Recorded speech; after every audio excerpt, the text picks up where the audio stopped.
कोसळल्या गेल्या, पण महाराज डोळे बाहेर पडले, पण राजाची मान खाली सुटली नाही. ज्या जिभेनं जगदंब जगदंब जगदंब बोल म्हटले ती जीभ छाटण्यात आली.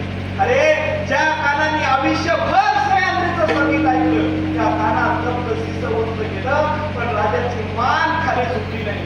कुणीही यावं, राजाच्या अंगावर तलवारीने नक्षी काढाव्या, एखादं जनावर कापावं तर त्याची सालती सोलावी, असे आमच्या राजाचे हात करण्यात आले. पण आमचा राजा चुकला नाही, आमचा राजा वागला नाही.